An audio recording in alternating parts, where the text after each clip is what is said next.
नमस्कार साथी छात्राओं, कक्षा 10वीं के इस कालांश में आज हम पाठ्य पुस्तक कृतिका के पहले पाठ माता का आंचल के विषय में चर्चा करेंगे। इस पाठ के लेखक का नाम शिवभोजन सहाय जी है और इस पाठ में उन्होंने एक बच्चे की अपने माता पिता के साथ जो क्रियाकलाप होते हैं उन सब का यहाँ पर वर्णन किया गया है।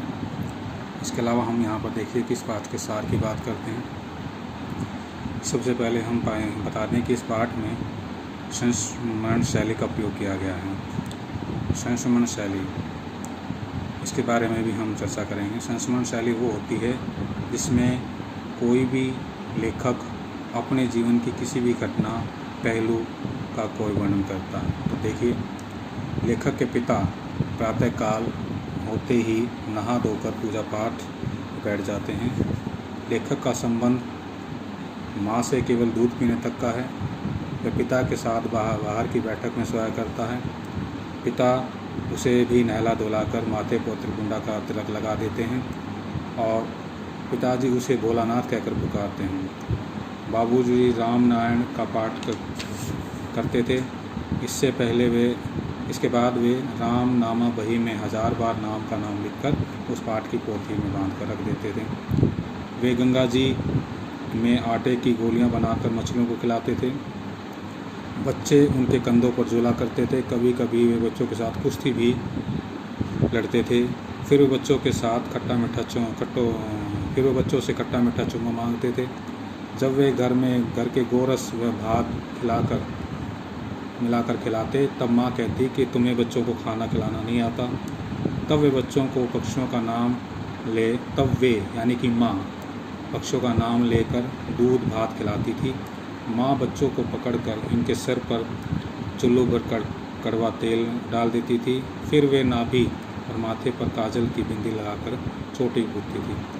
तब वे कन्हैया बन जाते थे और इस प्रकार वह अपने बच्चे जो हैं अपने माता पिता के द्वारा तैयार करते थे। बाहर आते ही बच्चों का झुंड मिल जाता था और सब मिलकर आपस में खेलते थे। इसी तरह उनके वो झुंडों में कई बार नाटक भी खेलते थे। नाटक में उनके कोई दुकानदार बनता, कोई खरीदार बनता। कभी वे दावत का नाटक खेलते, कभी हड़ताले वे जुलूस करते, बारात का भी जुलूस निकालते।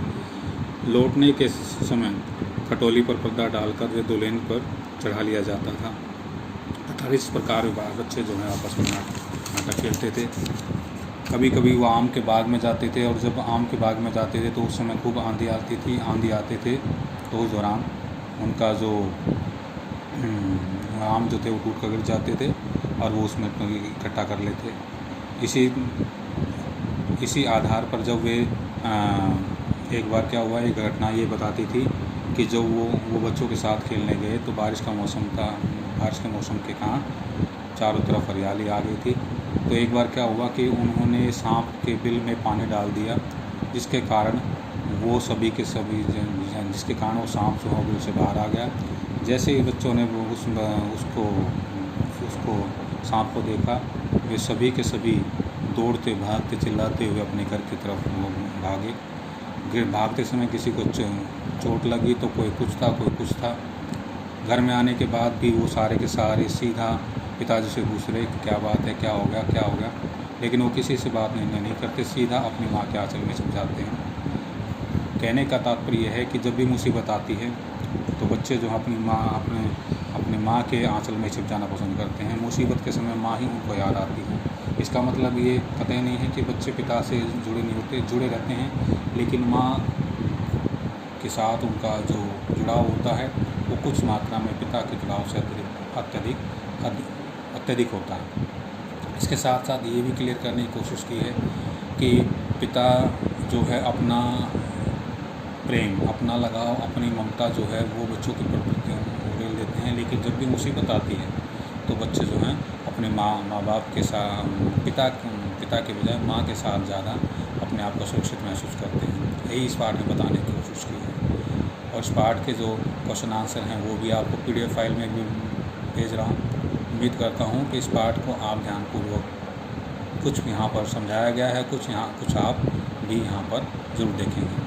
कुछ नहीं है कि केवल यही कहूँगा कि इस पाठ में जो है वो केवल और केवल हम सब के जीवन का आधार है, हम सब के जीवन की कहानी है, जो कहीं ना कहीं हमने सब अपने जीवन में खेली है, क्योंकि पिता के कंधे पर हम सब बैठे हैं।